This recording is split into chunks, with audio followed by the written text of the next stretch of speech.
오늘 본문 2절에 보면 그리스도가 하나님의 비밀이라고 말씀합니다. 비밀은 영어로 미스테리이고 헬라어로 무스테리온입니다. 이 헬라어 무스테리온은 입교한 사람은 알 수 있지만 입교 못한 사람은 알 수 없는 그런 것을 가리킵니다.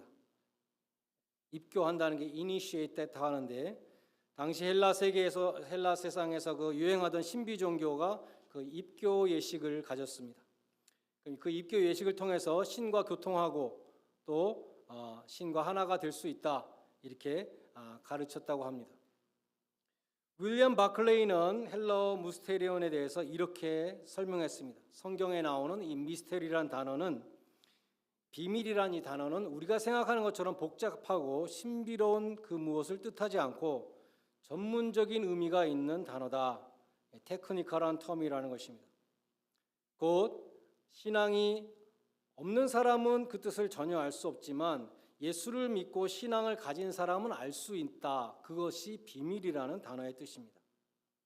그것이 무스테리온이라는 헬라어의 의미이기 때문에 신약 성경에서 하나님 나라의 비밀이라는 구절은 그 나라에 대해서 알 수 없다는 것을 뜻하지 않는다. 비밀이라는 말은 예수님께 마음을 열지 않은 사람은 이해할 수 없지만 예수님을 주인과 주님으로 영접하는 사람은 이해할 수 있다는 뜻이다 라고 이렇게 설명했습니다. 예수님의 비유도 그러한 양면성이 있습니다. 마가복음 4장 11절과 12절에 보면 이렇게 말씀했습니다.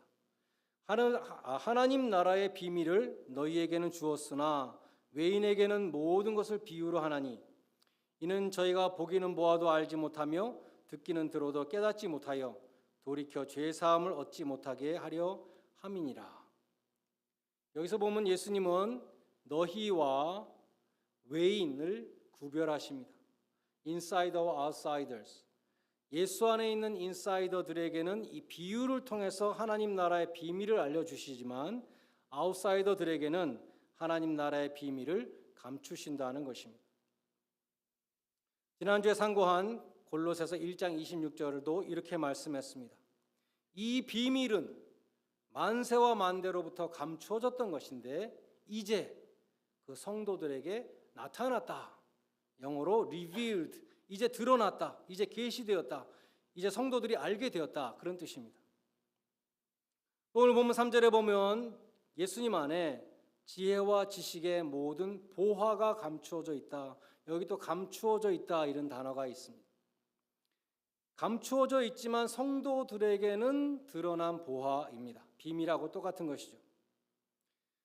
지식이라는 단어가 헬라어로 그노시스인데 초대교회 최대 이단이었던 영지주의가 바로 그노스티시즘, 앞에 G를 묵음으로 해서 노스티시즘이라고 그러죠. 영지주의는 자신들에게만 구원의 지식이 있다고 주장했습니다. 그것을 염두에 두고 사도 바울이 말씀하는 것입니다. 구원의 지식은 오직 그리스도 안에 있다. 또 바울은 지혜에 대해서 고린도전서 1장 24절에서 부르심을 받은 자에게 그리스도는 하나님의 지혜다 이렇게 말씀합니다. 유대인은 표적을 구하고 헬라인은 지혜를 찾으나 우리는 십자가에 못 박힌 그리스도를 전하니 유대인에게는 꺼리끼는 것이요 이방인에게는 미련한 것이로되 오직 부르심을 입은 자들에게는 유대인이나 헬라인이나 그리스도는 하나님의 능력이요 하나님의 지혜니라. 하나님의 능력이요, 이건 유대인들에게 하는 말입니다. 하나님의 지혜니라, 헬라인들에게 하는 말입니다. 유대인들은 위대한 메시아, 강력한 군사적인 메시아를 대망하고 있었습니다. 유대인들에게 이 십자가는 걸림돌이었습니다. 강력한 힘과 영광을 기대했던 그 유대인들에게 십자가에 달린 메시아는 받아들일 수 없는 대상이었습니다. 지혜를 숭상하던 헬라인들에게 십자가는 어불성설, 말이 안 되는 얘기였습니다. 바울은 유대인과 헬라인에게 선포합니다. 유대인들은 강력한 메시아를 원하지만 오직 십자가만이 유대인들에게도 구원의 능력이 되고 헬라인들은 지혜를 원하지만 오직 십자가만이 하나님의 지혜이다. 이렇게 말씀하는 것입니다. 유대인이나 헬라인이나 오직 십자가를 믿음으로 구원을 얻게 된다는 것입니다. 바울은 빌립보서 3장 8절에서 그리스도를 아는 지식이 가장 고상하기 때문에 예수님을 아는 것이 제일 귀하기 때문에 내가 지금까지 귀하게 여겼던 그 모든 것들을 배설물과 같이 버린다라고 말씀했습니다. 예수님은 그처럼 귀한 보화를 가득 담고 있는 보배로운 분입니다. 고린도후서 4장 7절에 보면 이런 말씀이 있습니다. 우리가 이 보배를 질그릇에 가졌다. 질그릇은 우리 인간을 가리킵니다. 하나님이 흙으로 인간을 만드셨습니다. 흙으로 사람을 지으셨고 아담이 죄를 지었을 때 너는 흙이니 흙으로 돌아갈 것이다 명령하셨습니다. 우리는 그처럼 깨지기 쉽고 약하고 질그릇 같은 존재인데 우리가 이 질그릇 속에 보배를 가졌다는 것은 예수님을 소유하고 있다는 것을 가리키는 것입니다. 오늘 본문 6절은 너희가 그 보배로우신 그리스도 예수를 주로 받았다라고 말씀합니다. 스펄전 목사님이 여기서 이 받았다, received라는 이 단어가 중요하다고 강조하시면서 이렇게 설교했습니다. 당신은 그리스도를 주로 받았습니다. 이 사실에서 당신이 자랑할 것이 아무것도 없습니다. 받는다는 것은 빈 손이 채워지는 것입니다. 받는다는 것은 배고픔이 채워지는 것입니다. 받는다는 것은 길거리의 거지가 동량을 받는 것과 같은 것입니다. 받는 자는 자신에게 영광을 돌릴 것이 아무것도 없습니다. 마찬가지로 당신이 구원을 받았다는 것에 대해서 당신이 자랑할 수 있는 것이 아무것도 없습니다. 당신은 그리스도 예수를 받았습니다. 그것이 전부입니다. 당신은 그 선물을 귀히 여기고 그 선물을 주신 자를 찬양하여야 합니다. 라고 설교했습니다. 필립 얀시가 지은 놀라운 하나님의 은혜라는 책이 있습니다. 영어로 What's so amazing about grace라는 책입니다. 거기에 이런 예화가 소개되어 있습니다. 영국에서 비교 종교학 학회가 열렸습니다. 여러 종교를 연구하는 학자들이 모여서 기독교의 독특성, 기독교에만 있는 게 무엇이냐, 기독교가 다른 점이 무엇이냐 이런 것을 토론했다고 합니다. 어떤 사람은 성육신이라 그랬습니다. 인카네이션. 그러니까 어떤 다른 종교를 연구하는 학자가 다른 종교에도 신이 인간의 모습으로 나타난 이야기가 있습니다라고 대답했다는 것이죠. 어떤 사람이 또 그러면 기독교에만 부활이 있는 것 같다 이렇게 말하니까 또 다른 종교를 연구하는 어떤 학자가 죽은 자가 환생하는 기사도 다른 타 종교에도 있다고 대답했습니다. 그런 중에 C.S. 루이스가 방으로 들어왔습니다. 무엇을 가지고 토론하십니까? 라고 물어보니까 사람들이 기독교에만 있는 것이 무엇인가 그것을 우리가 찾는 중입니다. 이렇게 대답했습니다. 그러자 C.S. 루이스가 간단히 말했다고 합니다. 그거야 은혜가 아닙니까? 그레이스. 그레이스는 기독교에만 있습니다. 오직 은혜로 구원받는다라고 가르치는 종교는 기독교밖에 없다는 것입니다. 구원론에서 은혜의 반대는 공로입니다. merit.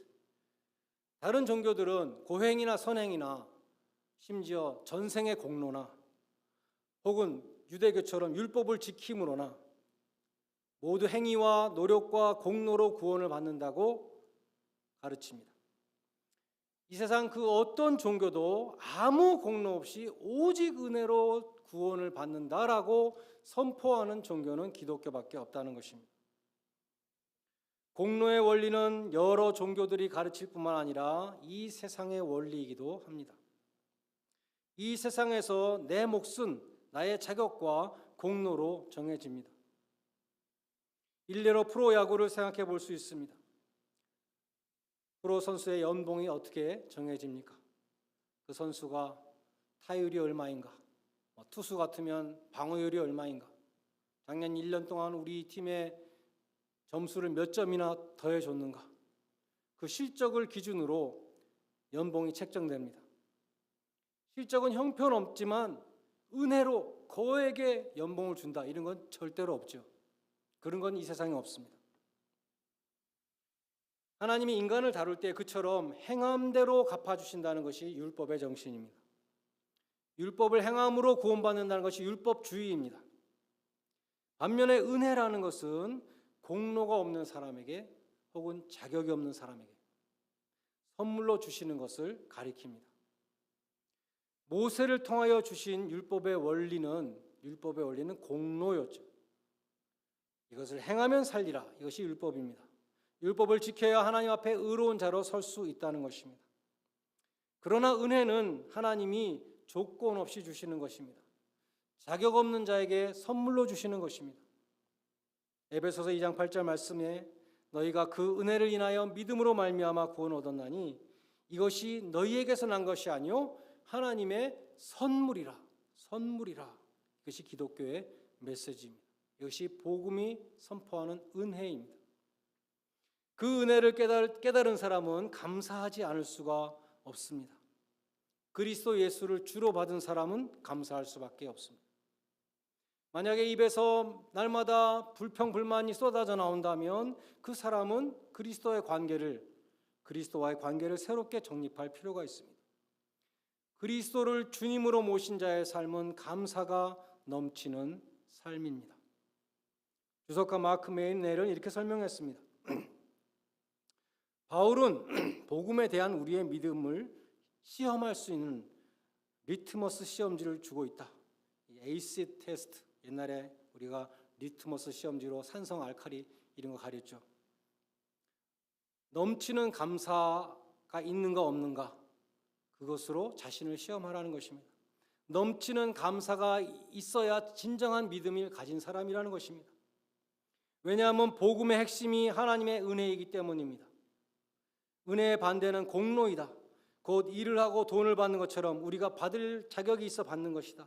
반면에 은혜는 자격이 없는 자가 받는 것이다. 예수님이 우리를 위해서 행하시고 우리에게 주신 모든 것이 다 넘치는 은혜이다 라고 설명했습니다. 오늘 본문 7절은 믿음에 굳게 서서 감사함을 넘치게 하라고 말씀합니다. 믿음에 굳게 서서. 그 믿음이란 무엇입니까? 골로새서 1장 4절이 말씀하는 그리스도 예수 안의 믿음입니다.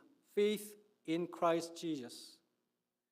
넘치는 감사는 그리스도 예수 안에서 나오는 것입니다. 환경에서 나오는 것은 환경이 나빠지면 다시 없어지는 감사입니다. 그러나 구원에 대해서 감사하는 사람은 언제나 내 잔이 넘치나이다 라고 고백할 수 있습니다. 그처럼 그리스도 예수 안에서 넘치는 감사를 들으신 분이 있습니다. 바로 사랑의 원자탄이라고 불리는 손양원 목사님입니다. 여수 순천 반란 사건 때 공산주의를 신봉하는 좌익 청년이 그 목사님의 두 아들을 총으로 쏴서 죽였습니다. 놀랍게도 손 목사님은 그 원수 같은 청년을 용서하고 양자로 삼았습니다. 그리고 손 목사님은 두 아들의 장례식에서 유명한 10가지 감사를 드렸습니다.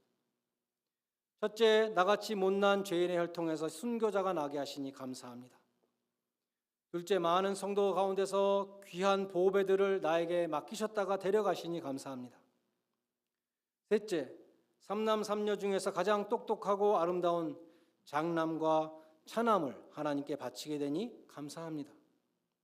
넷째, 한 아들의 순교도 귀한데 두 아들이 순교했으니 감사합니다. 다섯째, 예수를 믿다 늙어서 일생을 마치는 것도 복인데 전도하다가 순교했으니 감사합니다. 여섯째, 미국에 유학을 보내려던 아들을 미국보다 더 좋은 천국으로 데려가시니 감사합니다. 일곱째, 내 사랑하는 두 아들을 죽인 원수를 회개시켜서 내 아들로 삼고자 하는 사랑을 주시니 감사합니다. 여덟째, 내 두 아들의 순교로 말미암아 무수한 사람들이 은혜를 받고 천국 백성이 된 것을 감사합니다.